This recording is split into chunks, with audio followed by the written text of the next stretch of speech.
ऐसे विश्वास पे रहो कि माँ जो भी करती है उसमें कोई न कोई चक्कर है। कौन सा चक्कर है ये देखना पड़ेगा, क्योंकि कृष्ण से भी गहरा खेल हम खेलते हैं। सहयोग में कर लाना है तो चरवण करने की ज़रूरत है ना, सारी चीज़ उसको पूरी तरह से उसका मंथन करना पड़ता है, तभी तो ना आप ऊपर में आएंगे घी के जैसे, नहीं तो कैसे होगा। अब कलेक्टिविटी में वही चीज़ है कि जब आपने रीड लिया सारा और मंथन कर लिया और अब सारा मक्खन तैयार हो गया, तो आप क्या करते हैं कि थोड़ा सा मक्खन उसमें डाल देते। अब उस मक्खन के इर्द गिर्द जो मक्खन इकट्ठा हुआ वो मक्खन हुआ, बाकी सब फीक जाता है। Better be seated, everybody gets disturb. So उस मक्खन को आपको चाहिए कि एक परिघी में बांधते जाए, सब उस मक्खन को चिपके। वो मक्खन जो है वही लीडर है, उससे छूट के जो रहेगा वो गया। उसी प्रकार सहयोग में आज तक कार्य किया है और धीरे धीरे ऐसे पक्के सहयोगी हो गए हैं कि आप देखते बनेंगे। और आपके पास तो सारा कुछ है, मूल में आपके पास धरोहर है, आपके पास श्री कृष्ण आप जानते हैं, आप सब कुछ बातें जानते हैं, आपको कोई ख़ास बात बताने की ज़रूरत नहीं। आप तो जड़ें ही बड़ी आपकी गहरी, हज़ारों वर्ष पुरानी जड़ें हैं, आपको क्या कहना है, कुछ करना ही नहीं है। ये तो परदेश की बात मैं कह रही हूँ, जहाँ की गणेश जी क्या चीज़ है, यहाँ से शुरुआत करनी पड़े। माने गणेश नाम की कोई चीज़ है भी जिनको पता नहीं, इसकी भी जिनको खबर नहीं, वो ऐसे सहयोगी हो गए कि आपको गणेश तत्व पे 7 लेक्चर दे सकते हैं। वो संस्कृत सीख गए, सब कुछ कर लिया, अब जाके सारी किताबें पढ़ रहा है, सब कुछ कर दिया, ला के रख दिया। रविंद्र बाबू का उल्लेखन ऑस्ट्रेलिया से लोगों ने मेरे पास भेजा, आप आश्चर्य करेंगे, जिसमें उन्होंने गणपति पुणे का वर्णन किया हुआ है, महागणपति। अभी तक किसी बंगाली ने मुझे नहीं दिया ये लिख करके। बड़े रविंद्र बाबू के पुजारी बनते हैं तो कोई तो एक लिख के बताते।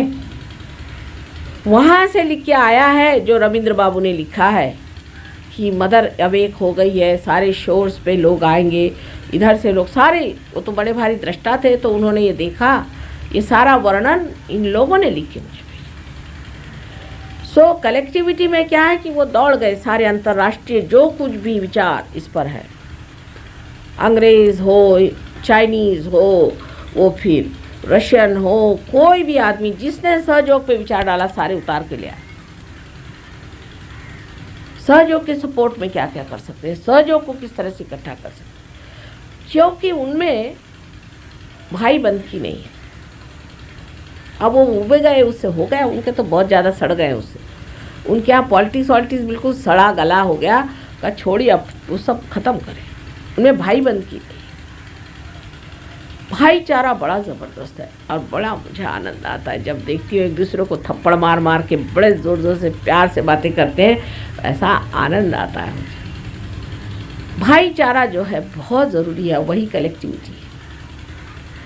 भाईचारा ही कलेक्टिविटी है, एक दूसरे के आप भाई हैं। और भाई भाई से लड़ता है जब तक सहयोगी नहीं है, उसके बाद सब बात को समझ लेता है। जिससे माँ प्रसन्न है वही काम करना चाहिए। हम कौन होते लड़ने झगड़ने वाले। और ये चीज़ आपके सामने आएगी क्योंकि ये अपने देश पे कुछ शाप सा है कि हम लोगों में सब अकेले अकेले बड़े अच्छे होते हैं, पर जब 10 मिल गए तो काम गया बेकार, रास्ता आपका निकल आया, चले गया। जब तक एक है हिंदुस्तानी तब तक बढ़िया, अगर 10 मिल गए तो चौपटा गए। ये हम लोगों पे शाप है। और ये बाहर भी लोग कहते हैं कि जापानीज़ अगर 10 आदमी बैठेंगे मीटिंग में तो बाकी सब यूं यूं गर्दन हिलाएंगे और एक ही बोलेगा, बाकी सिर्फ गर्दन हिलाएंगे, बोलेंगे जो कुछ बोलना है पीछे में बोल के तय करके आ जाते हैं। फिर एक अक्षर कोई नहीं बोलेगा, सिर्फ एक आदमी बोलेगा। और हिंदुस्तानियों के कह लें उस मीटिंग में जाइए तो लगता है कि प्रस्ताव कहाँ रह गया, और ये तो आपस का ही झगड़ा शुरू हो, कि तूने मेरे बहन को गाली दी थी उस दिन, तूने मेरे बाप को ये कहा था, ये शुरू हो जाता। अंतर्राष्ट्रीय मीटिंग्स में ऐसा करते हैं हिंदुस्तान। तो हमारे जड़ में एक चीज़ बड़ी है, वो है कि आपस में पटती नहीं। हम सभी ब्रह्म स्वरूप है, तो सब ऊंचे हैं तो ब्रह्म ब्रह्म से लड़ी पड़ता, करे क्या। और हमारे यहाँ ये भी कहावत है कि अगर दो बर्तन हुए तो टकराने तो हुए। अरे भाई, अब बर्तन हो तो टकराइए, पर अगर खंबे हैं तो ये अगर टकराते फिरे तो नीचे लोग बैठेंगे कैसे उसके। सब बर्तन थोड़ी ना है, कोई खंबे भी तो होने चाहिए कि सब बर्तन ही जो टकराते रहते हैं जिंदगी भर। टकराने की बीमारी बड़ी मुश्किल है, और इसीलिए अपनी कलेक्टिविटी टूट जाती है। अब उसके अनेक तरीके होते हैं कलेक्टिविटी तोड़ने के, जो कि बड़े प्रैक्टिकल तरीके से देखे जाए तो समझ में आते हैं। जैसे कि वाइब्रेशन कोई लेके लोग कहेंगे तुम्हारे वाइब्रेशन नहीं अच्छे आ रहे हैं। अब कोई नया आदमी आया आपके प्रोग्राम में, आप आशा आप सब लोग सहयोगी हैं, तो मैं जो भी बात कहूँ सब सहयोगियों के लिए अपने अंदर की बात है। तो उसे कह दिया कि अरे भाई तुम तो बड़े भारी भूत हो। एक देवी जी आई मुझसे कहती कि मेरे को कह दिया कि मैं भूत हूँ, मैं तो सहयोग से पहले भूत नहीं थी, अब कैसे भूत हो गई। अरे मैंने कहा किसने कहा तुम भूत हो। सभी कह रहे थे तुम भूत हो, मैं तो भूत हो गई। बहुत रोने लगे। मैंने कहा ऐसी बात नहीं है, तुम समझ नहीं रही। आते ही साथ ये सोचना चाहिए कि वो आदमी जो है वही है जो पहले हम थे। अब वो सहयोग में आ रहा है, हम उचित स्थान पे बैठे हैं। आते साथ उसको एक लात मारी तो ऊपर कैसे चढ़ेगा। आप ऊपर बैठे हैं कि हाथ नीचे करके उसे खींचिए, इसलिए नहीं कि उसको आप लात मारिए। अब बहुत से लोग होते हैं आगाऊ होते हैं, बहुत ज़्यादा आगाऊ होते हैं, खोपड़ी पे सवार, वहाँ यहाँ बैठो, यहाँ उठो, ये करो, सब उठ बैठ करते, फिर उसके बाद वही उठते बैठते नजर आते।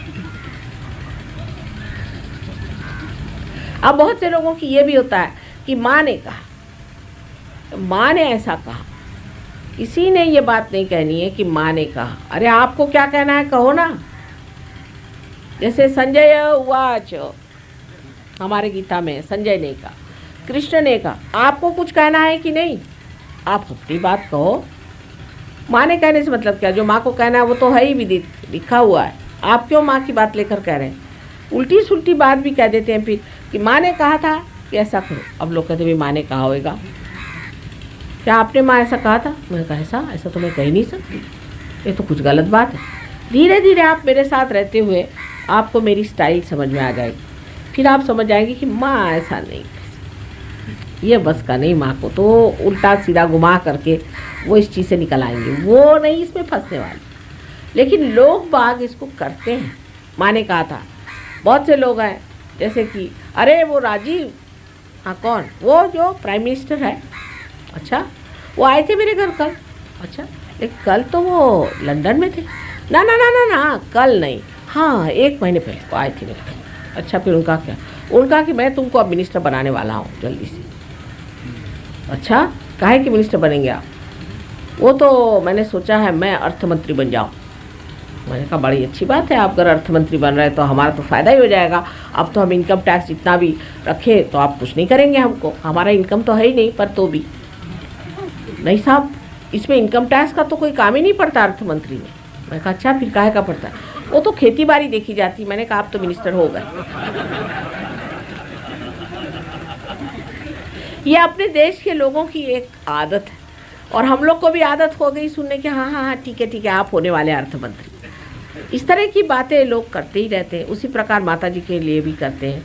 अरे भाई मैं तो बहुत गरीब आदमी, मैं बहुत सीधी सादी हूँ, बहुत सरल हूँ, मुझे आप कही तो यहाँ भी ज़मीन पे मैं लुढ़क के सो जाऊँगी, मेरा कुछ कोई भी बाल भी नहीं बांका कर सकता। बुराई तो सब करते ही, अपने देश में कौन बचा है जिसकी बुराई नहीं करते। इसमें तो हम लोग होशियार हैं, किसकी बुराई करना चाहे तो हिंदुस्तान में चले जाइए, वाह रे वाह, इश्तार पे इश्तार लग जाएंगे, इनमें ये बुराई उनमें ये बुराई। एक साहब कहने लगे कि आप विवाहित हैं, आप सफ़ेद साड़ी क्यों पहनते। मैंने कहा साहब मेरे पति की दी हुई पहन रहे हो, आपकी नहीं।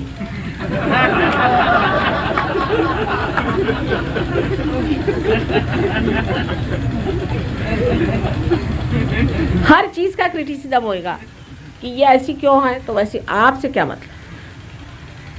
और इन लोगों का क्रिटिसिज्म जो है वो हम नहीं कर